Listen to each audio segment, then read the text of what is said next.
بھائیو، ہمارے محبوب صلی اللہ علیہ وسلم کے کل 3 معجزات ایسے ہیں، اور میں نے پہلے بھی بتایا یہ معجزے کا لفظ ہے، پرٹیکولرلی یہ علم الکلام کی ٹرم ہے۔ قرآن حکیم میں اس کے لیے جو ٹرم استعمال ہوئی ہے، اصطلاح وہ ہے آیتن، آیا،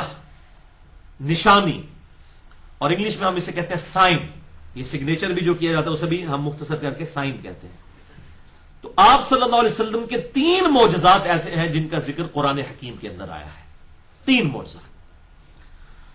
اس کے علاوہ آپ صلی اللہ علیہ وسلم کے کئی معجزات ہیں، لیکن وہ احادیث کی کتابوں میں، صحیح بخاری، صحیح مسلم، اس کے علاوہ باقی کتابوں میں الحمدللہ بڑی ڈیٹیل کے ساتھ سینکڑوں حصی معجزات بھی آپ صلی اللہ علیہ وسلم کے رپورٹ ہوئے ہیں، لیکن دعوی نبوت کرنے والا جو معجزہ ہے وہ صرف ایک ہے، اور وہ ہے قرآن حکیم۔ اور اس کی ٹیکنیکل ریزن یہ ہے کہ آج ہم آپ صلی اللہ علیہ وسلم کے کسی معجزے کی ویڈیو کسی کو نہیں دکھا سکتے۔ تو معجزہ تو ایسا ہونا چاہیے، اگر آپ کی نبوت قیامت تک کے لیے الحمدللہ، تو معجزہ بھی قیامت تک کے لیے ہونا چاہیے، اور وہ القرآن کی شکل میں ہمارے پاس الحمدللہ موجود ہے۔ اس حوالے سے بھائیو، جو جتنے بھی حصی معجزات ہیں، حصی ہم کہتے ہیں جن کو آپ جیسے حواس خمسہ ہم استعمال کرتے ہیں، جن کو آپ محسوس کر سکتے ہیں، فزیکل ہم انگلش میں سے کہتے ہیں، ٹینجیبل۔ حصی معجزات کے اعتبار سے اگر کسی کو شوق ہو تو یہ کمبائنڈ فارم میں آپ کو مشکات المصابیح میں مل جائیں گے۔ انٹرنیشنل نمبرنگ کے مطابق 5852 نمبر حدیث سے لے کر 5943 نمبر حدیث تک کل 92 احادیث ہیں جو آپ صلی اللہ علیہ وسلم کے پرٹیکولرلی حصی معجزات سے ریلیٹڈ ہیں الحمدللہ۔ اور یہ 92 کی نسبت بھی جو ہے محمد صلی اللہ علیہ وسلم کے حروف ابجد 92 ہے، اور ہمارے پاکستان کا بھی کنٹری کوڈ جو ہے وہ 92 ہے۔ یہ حروف ابجد سے ہمیں کوئی چڑ نہیں ہے، ایک لینگویج ہے، اس کے تعویذ لکھنا وہ ایک الگ غلط چیز ہے، اس کو ہم کنڈیم کرتے ہیں، میرا پورا لیکچر اس پہ ریکارڈ ہے مسئلہ نمبر 109 کے نام سے۔ لیکن یہ ایک لینگویج ہے جس طرح باقی لینگویجز موجود ہیں دنیا کے اندر۔ تو یہ مشکات المصابیح الحمدللہ انسائکلوپیڈیا آف حدیث ہے، اس لیے میں نے اس پہ الگ سے پورا لیکچر بھی دیا ہے، مسئلہ نمبر 111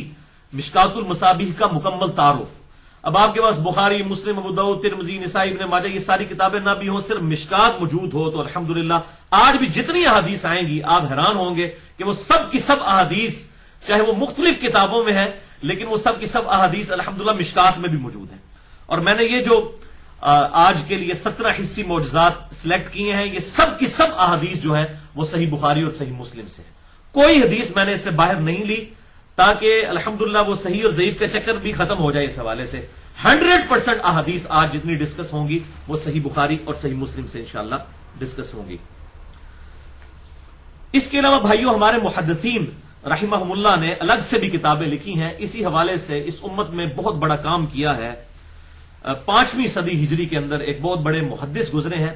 امام حاکم، جنہوں نے المستدرک للحاکم لکھی ہے، المتوفى 405 ہجری، ان کے لائق ترین شاگرد گزرے ہیں 5ویں صدی ہجری کے اندر، اور ان کا نام تھا امام ابو بکر احمد بن علی بن حسین البیہقی، جنہیں مشہور امام البیہقی کہا جاتا ہے، المتوفى 458 ہجری۔ انہوں نے تقریباً آج سے 1000 سال قبل ایک کتاب لکھی، اس کتاب کا نام ہے دلائل النبوہ،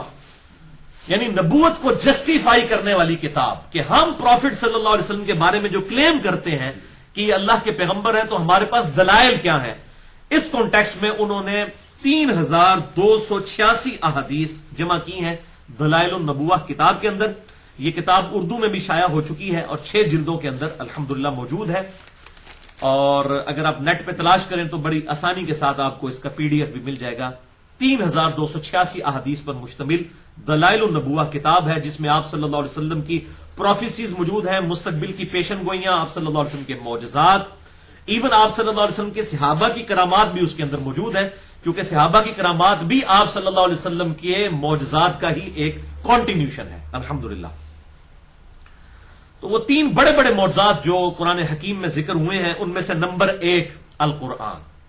جس پہ ہم پچھلی 2 نشستیں 150 منٹ کی گفتگو کر چکے ہیں، مسئلہ نمبر 131A اور 131B۔ اس کے علاوہ بھی میرا لیکچر ہے مسئلہ نمبر 85 کے نام سے، قرآن اور قتال، ہمارے محبوب صلی اللہ علیہ وسلم کی 2 خصوصیات۔ دوسرا معجزہ جو قرآن میں ذکر ہوا وہ الاسراء والمعراج ہے، آپ صلی اللہ علیہ وسلم کا زمینی سفر الاسراء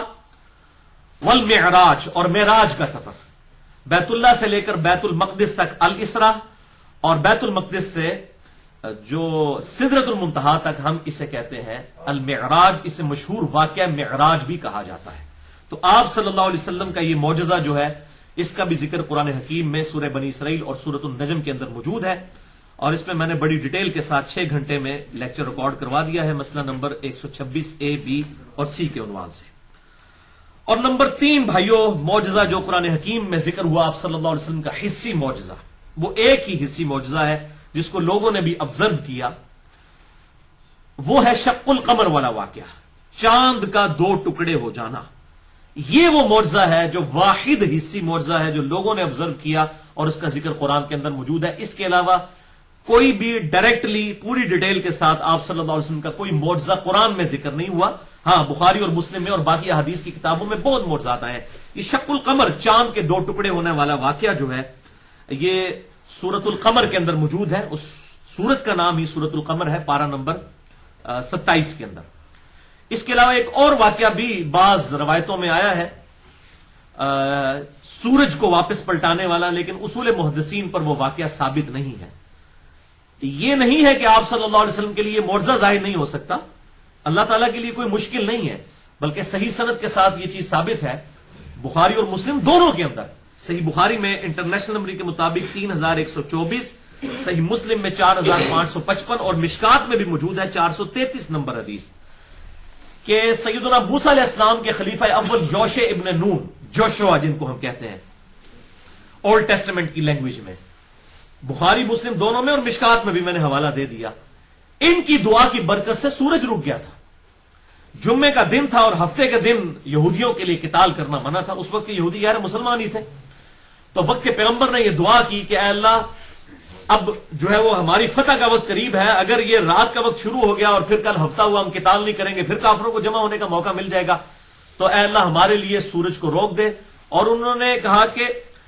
ہم اللہ تعالیٰ کے کام پر مامور ہیں اور سورج کو اللہ تعالیٰ نے ہمارے کاموں کے اوپر مامور کیا ہوا ہے، اے اللہ یہ سورج تیرے اختیار میں ہے، تو اسے روک دے۔ انہوں نے بھی اللہ سے دعا کی، کوئی سورج کو اشارہ نہیں کیا، انہوں نے اللہ سے ہی دعا کی ہے،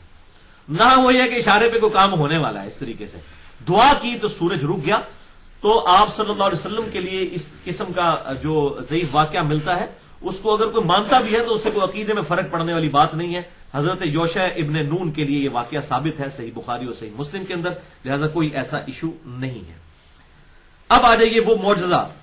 جو آج کا پہلا معجزہ میں نے ڈسکس کرنا ہے، شق القمر والا واقعہ جو قرآن حکیم میں سورۃ القمر کی آیت نمبر 1 سے لے کر 4 تک میں ایڈریس ہوا ہے۔ اعوذ باللہ من الشیطان الرجیم، بسم اللہ الرحمن الرحیم۔ اقتربت الساعہ، قریب آ گئی قیامت، وانشق القمر، اور 2 ٹکڑے ہو گیا چاند۔ یہ قیامت کی نشانیوں میں سے ایک نشانی ہے آپ صلی اللہ علیہ وسلم کے مبارک زمانے میں چاند کا 2 ٹکڑے ہو جانا، کیونکہ آپ صلی اللہ علیہ وسلم بھی قیامت کی ایک نشانی ہے، کیونکہ آپ کے بعد تو اب کوئی پیغمبر نہیں آنا، اب قیامت ہی آنی ہے۔ اسی لیے صحیح مسلم میں حدیث ہے انٹرنیشنل نمبر کے مطابق 2005 نمبر کہ آپ صلی اللہ علیہ وسلم جب بھی کوئی تقریر فرمایا کرتے تھے، چاہے جمعے کا خطبہ ہو، عید کا خطبہ ہو، تو آپ صلی اللہ علیہ وسلم اپنی یہ 2 انگلیاں جوڑ کر بلند فرمایا کرتے، شہادت کی انگلی اور درمیان والی انگلی، اور کہا کرتے کہ اللہ تعالیٰ نے مجھے اور قیامت کو اس طرح ساتھ بھیجا ہے جس طرح یہ 2 انگلیاں۔ تو آپ صلی اللہ علیہ وسلم بھی قیامت کی خبر ہے، اور یہ آپ صلی اللہ علیہ وسلم کے مبارک زمانے میں چاند کا 2 ٹکڑے ہونا یہ قیامت کی خبر ہے۔ تو اللہ تعالیٰ فرماتا ہے قریب آ گئی قیامت اور 2 ٹکڑے ہو گیا چاند۔ وَإِن يَرَوْا آيَةً يُعْرِضُوا وَيَقُولُوا سِحْرٌ مُسْتَمِرٌ، جب بھی یہ کافر کوئی نشانی دیکھتے ہیں تو یہ کہتے ہیں کہ یہ تو کھلا جادو ہے، اور وہ اس نشانی سے منہ بھی پھیر لیتے ہیں۔ وَكَذَّبُوا وَاتَّبَعُوا أَهْوَاءَكُمْ، اور انہوں نے ہمارے محبوب صلی اللہ علیہ وسلم کے لیے جو نشانی ظاہر ہوئی اس کو بھی جھٹلایا اور اپنی خواہش نفس کی پیروی کی۔ وَكُلُّ أَمْرٍ مُسْتَقِرٌ، اور ہر کام کے لیے ایک انجام مقرر ہے، یعنی ہمارے پیغمبر کا انکار کرو گے تو اس کا انجام آنے والا ہے تمہارے لیے عذاب کی شکل میں۔ وَلَقَدْ جَاءَهُم مِّنَ الْأَنبَاءِ مَا فِيهِ مُزْدَجَرٌ، اور پہنچ چکی ہیں ان کے پاس اگلی قوموں کی تباہی کی خبریں جو کہ بڑی عبرت والی خبریں ہیں۔ تو ڈر جاؤ، ہمارے محبوب صلی اللہ علیہ وسلم کا انکار نہ کرو، ورنہ تم پر بھی وہ عذاب آئے گا، اور وہ الٹیمیٹلی عذاب جو ہے قتال کی شکل میں مسلمانوں کے ہاتھوں سے ان کافروں پر اللہ تعالیٰ نے توڑوایا۔ اسی کی ڈیٹیل صحیح بخاری اور صحیح مسلم دونوں کے اندر موجود ہے، شق القمر والے واقعے کی۔ صحیح بخاری میں انٹرنیشنل نمبر کے مطابق 3636 اور 3868 اور صحیح مسلم میں 7071 سے لے کر 7079 تک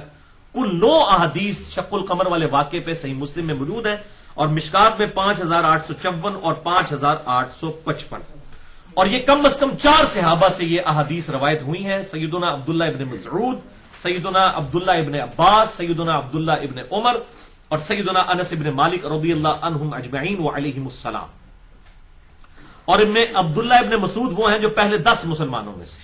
کیونکہ بعض منکرین حدیث نے اعتراض کیا کہ اس میں تو ابن عباس روایت کر رہے ہیں، ابن عباس تو اس وقت پیدا ہی نہیں ہوئے تھے، تو ابن عباس کوئی اکیلے نہیں ہے روایت کرنے والے، ابن مسعود بھی وہ روایت کرنے والے ہیں جنہوں نے یہ واقعہ خود دیکھا ہے،